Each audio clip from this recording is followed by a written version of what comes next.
malevolence. And I think that's technically correct, because one of the things that you view, for example, when you're looking at post-traumatic stress disorder, is that it's almost always the case that someone who suffers from post-traumatic stress disorder, which you might think of as a real-life reincarnation of the fall, is that people encounter something malevolent and it breaks them, because it's the worst thing to understand. It's like suffering is one thing, man. That's bad enough. Vulnerability and suffering, that's bad enough. But to encounter someone who wishes that upon you and will work to bring it about, that's a whole different category of horrible. Especially when it also reflects something back to you about yourself. Because if someone else can do that to you, because it's the worst thing to understand. It's like suffering is one thing, man. That's bad enough. Vulnerability and suffering, that's bad enough. But to encounter someone who wishes that upon you and will work to bring it about, that's a whole different category of horrible. Especially when it also reflects something back to you about yourself. Because if someone else can do that to you, and they're human, that means that you partake of the same essence. Strangely enough, that's actually the cure to some degree to post-traumatic stress disorder. Is that, like, if you've been victimized, you're naive, and you've been victimized, the way out of that is to no longer be naive and to no longer be victimized. And that means that you see this reflected in the Harry Potter idea, for example, that the reason that Harry Potter can withstand Voldemort is because he's got a piece of him, or he's being touched by it. And the way that you keep the psychopaths at bay is to develop the inner psychopath so that you know one when you see one, right? And then, but that's a voluntary thing. It's like a set of tools that you have at your disposal, which is full knowledge of evil. And that does, Nietzsche said, if you look into an abyss for too long, you risk having the abyss gaze back into you, right? The idea is that if you look at something monstrous, you have a tendency to turn into a monster. And people are often very afraid of looking at monstrous things exactly for that reason. And then the question is, well, should you turn into a monster? And the answer to that is, yes, you should. But you should do it voluntarily and not accidentally.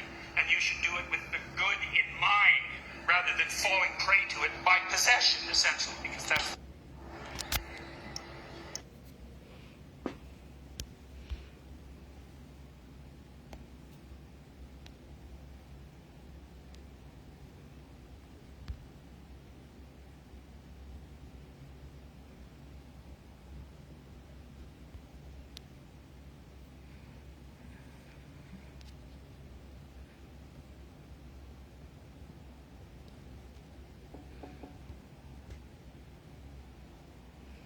Toxic is toxic, even by proxy. And that's where we're going.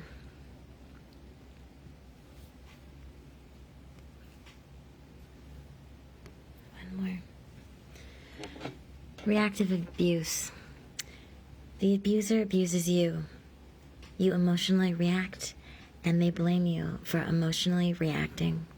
They accuse you of being the abusive person as if they are the victim.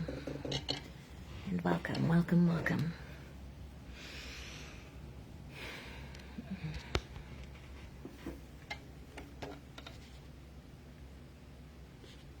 So, there's been a lot going on for a very long time. And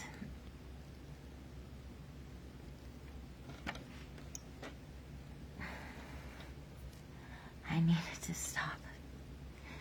Whatever I can do to make it stop. So,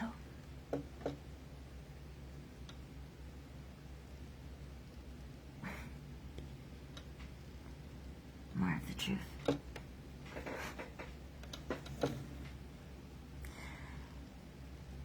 Jordan Peterson said, malevolence is the worst of all the snakes. It's truly horrifying to encounter someone who is actively in the world, working towards bringing harm to you.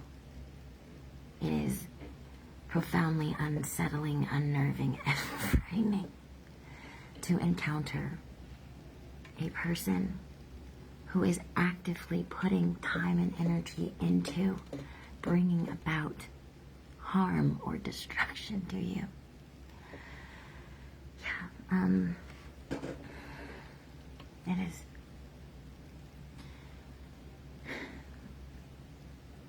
So that's where we are. That is where I am.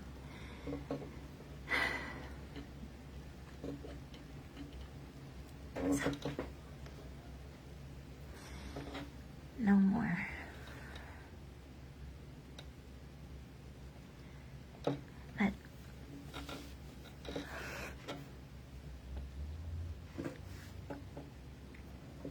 okay. A lot of the things I've said and shared, what little I have been very hard to believe. Understandably.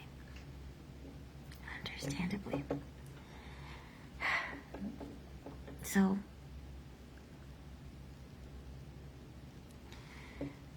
we're gonna address abuse by proxy, which is where our abusers use third parties to do the dirty work and the abuse for them.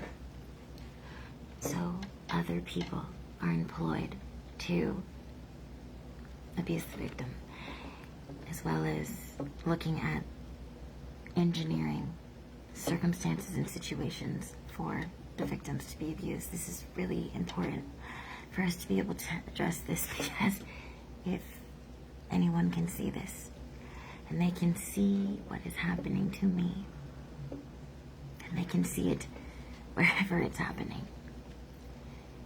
Of course, I want help, but I just want it out.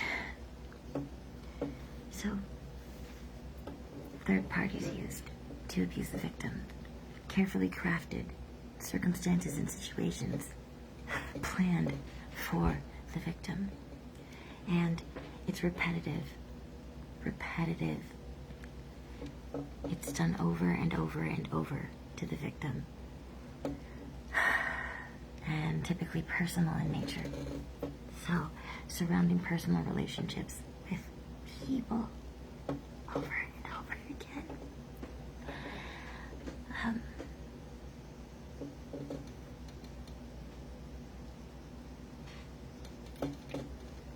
I am subjected to long stretches of time where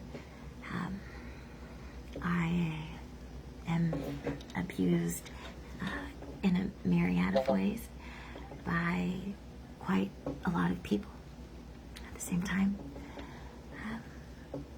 What it looks like to other people is just my life falling apart. But what they don't realize is that essentially, I am stuck in a perpetual crisis or dangerous situation, intentionally, strategically, and it is planned and designed that way for me. So it's like a fucked up loop of danger and chaos. So I won't be sleeping, eating regularly. I have talked about how I'm regularly robbed, and clearly I'm not supposed to have an ID or access to money, and absolutely not a car. And you can start to see that these are focused, like violations or crimes that have a purpose. I'm more isolated and vulnerable when I don't have a car or money, resources. I am less credible or believable when I am sleep deprived, hungry, irritable, exhausted.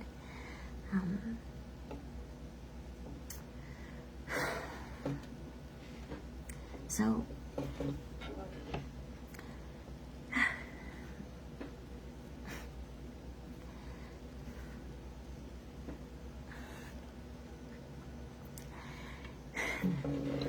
yeah, okay, so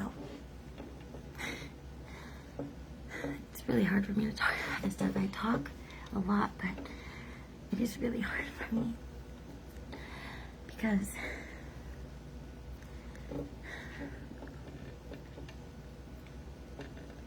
I'm used to making it not a big deal. And it's just like kind of the normal. But when I say that I'm put through long stretches of this, it started in 2016 with my mother, and she put me through 8.5 months of like every day, every single day, every single night, 8.5 months of insane torture like this. And it started again last year, pretty much the entirety of 2020, and has amplified and gotten even more extreme and intense. So, I know that I look crazy, and I know that there's a lot of stories about me.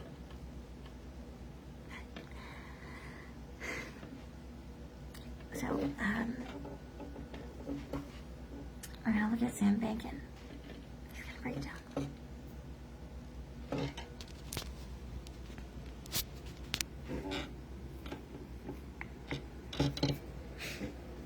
My name is Sam Bankin, and I'm the author of Malignant Self-Love, Narcissism Revisited.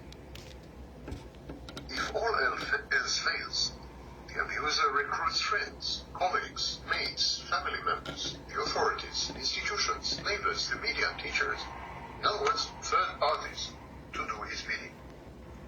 The abuser uses them to cajole, coerce, threaten, stalk, offer, retreat, tempt, seduce, harass, communicate, or otherwise manipulate his target.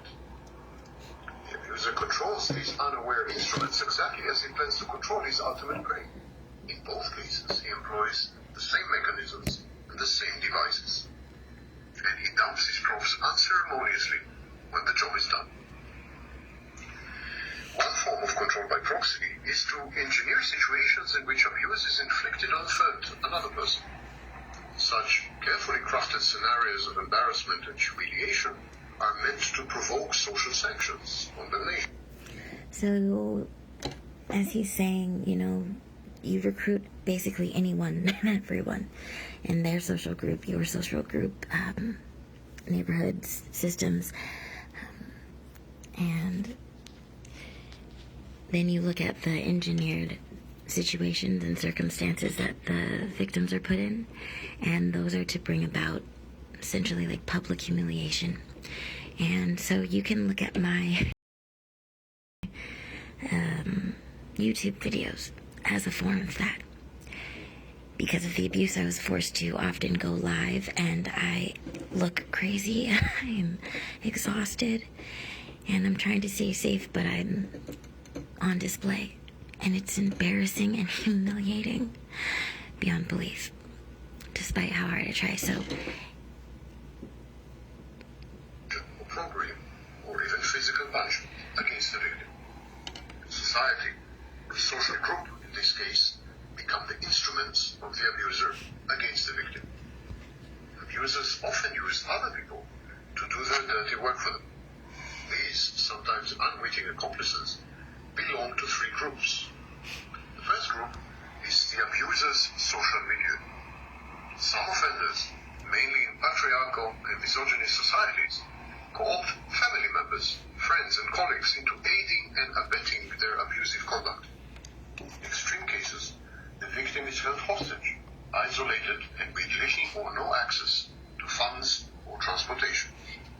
We do dirty work for them. These sometimes unwitting accomplices. wait, hold up. If we look at my fucking situation, y'all, listen to what he's saying.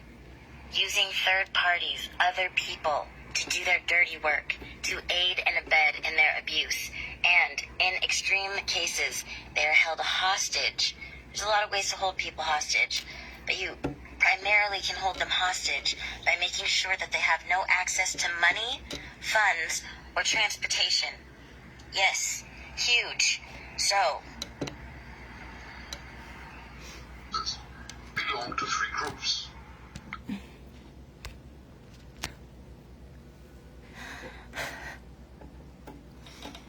five cars.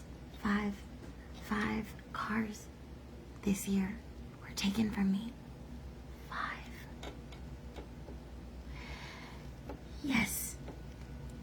Yes. Unbelievable. No, nothing was done, and how is that even possible? It's not.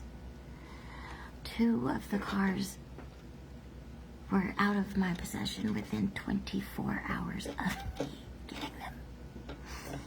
Also, typically, when I have a bunch of my stuff packed in it, they wait for the opportunity that is going to make the most significant impact on you. So if I've packed all of my belongings into the car, then they just take it then, because it's going to be the biggest blow for me and make it that much harder for me to start over.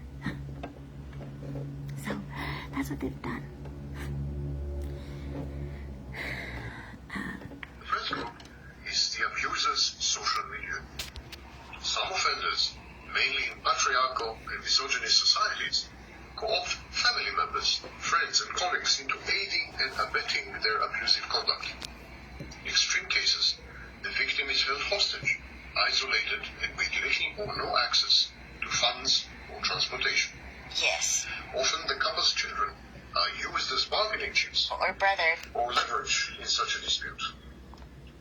Ambient abuse by the abuser's clan, kin, kith, or village, or neighborhood is rampant. The second group of witting or unwitting accomplices is the victim's social milieu. Even the victim's relatives, his family members, his friends, his colleagues, they are all amenable to the considerable charm, persuasiveness, and manipulativeness of the abuser, and to his impressive thespian acting skills. The abuser offers a plausible rendition of the events and interprets these events to his favor. Others rarely have a chance to witness an abusive exchange firsthand and at close quarters, so as to discern between abuser and victim. In contrast, the victims are often on the verge of a nervous breakdown. They are. So you recruit and enroll people that the abuser knows. So anyone in their circle, anything, and anyone, whether it's systems, neighborhood, friends, exes, whatever, those people get employed to target their victim. Then they go to the victim's social circle. Anyone that the victim knows will be used against them strategically. Very few people ever get to witness the abuse that actually happens because, as I've stated before, they typically don't do it in front of people. So most people cannot discern who the abuse victim really is. And what he's saying right now is very important, because this is another way that they continue to abuse me in particular, by shaming me and making my reaction to the abuse the reason why I'm subjected to more abuse. But what he's going to say now is the stark contrast between the well-polished abuser, the calm, cool, collected abuser, when the victim is typically left on the verge of a nervous breakdown, aggressive, abrasive, and anytime they try to assert their basic human rights, it's seen as an act of aggression. And that is very familiar. Pay attention to who in my life is committed to showing me as abusive or needing to harp on things like me yelling. Because who is calm, cool, and collected? Who is on the verge of a fucking nervous breakdown? I'm not original in this. No, this is important. It's almost impossible for me to say that actually out loud in front of another person, so yeah. This is so huge. because they do such a good job laying the foundation and pointing at us in the appropriate times and showcasing us as, unstable and oftentimes their abuser. But the victim is gonna look fucked up and like they're on the verge of a nervous breakdown.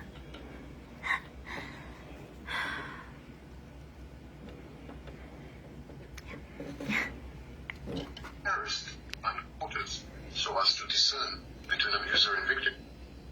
In contrast, the victims are often on the verge of a nervous breakdown.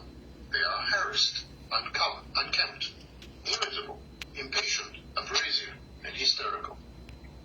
Confronted with this contrast between a polished, self-controlled, and suave abuser and his harried casualties, it is easy to reach the wrong conclusion, that the real victim is the abuser. Or another conclusion, that both parties are abusing each other similarly and equally.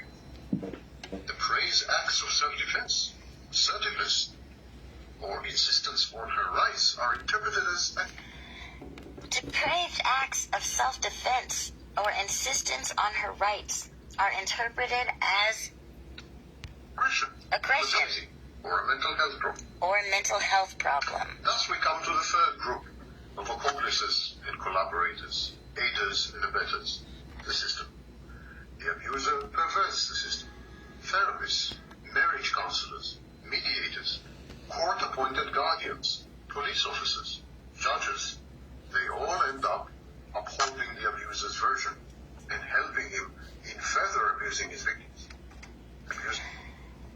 Police officers, therapists, authority figures, all these things end up upholding the abuser's narrative of things, which only helps them further abuse their victim.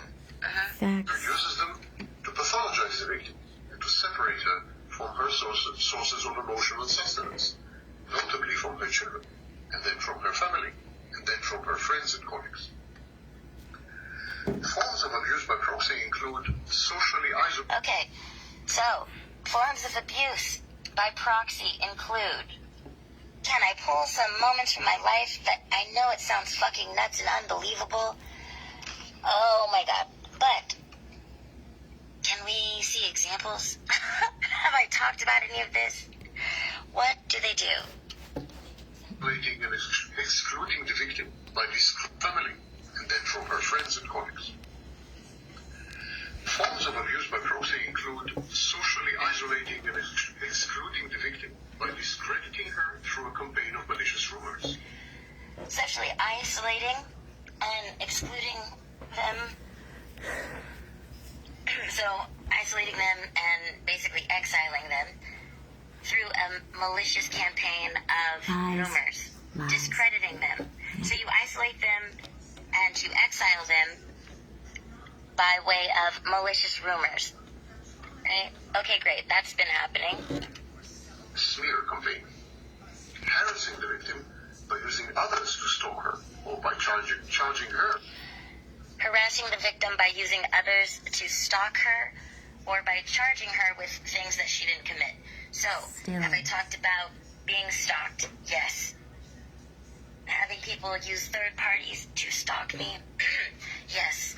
To harass me? Yes. To threaten me? Yes. To terrorize me? Yes. Or charging me with things that I did not do, right? With offenses she did not commit. So, provoking the victim into aggressive or even antisocial. I talked about being accused of things that I did not do? Yes. Okay, so there's a check. And then provoking the victim into aggressive or even antisocial behavior. Contact. By having others threaten her or her loved ones. By having others threaten her. So provoke me into being antisocial or aggressive. David. By having others threaten me or my loved ones. Have I talked about that? Yes, I fucking have. Yes, I have. Yep.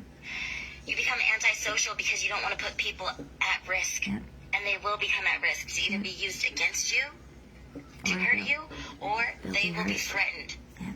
And so, you either go into self-defense mode, and that's aggressive, or you just don't hang out with them, as to not risk it. colluding with others to render the victim dependent on the abuser. But by far, socially isolating and excluding the victim by distracting her through a campaign of malicious rumors, a smear campaign, harassing the victim by using others to stalk her, by charging her with offenses she did not commit, provoking the victim into aggressive or even antisocial contact by having others threaten her or her loved ones, colluding with others to render the victim dependent on the abuser. But by far, the victim's children... Colluding with others to render the victim dependent on the abuser. Yeah, that would be like, making plans with other people behind their back. Setting up circumstances, events, or situations that cause some kind of havoc or stress or emergency to where the victim needs to depend on the person that can get her out of it, whether that is a car, a ride, a house, money, whatever. And a lot of times, that's when you go right back to the fucking abuser, you know? No, Mom, I don't want the motherfucking house. No, Mom, I don't want the fucking car. No, I don't want the fucking money. No. But what if I take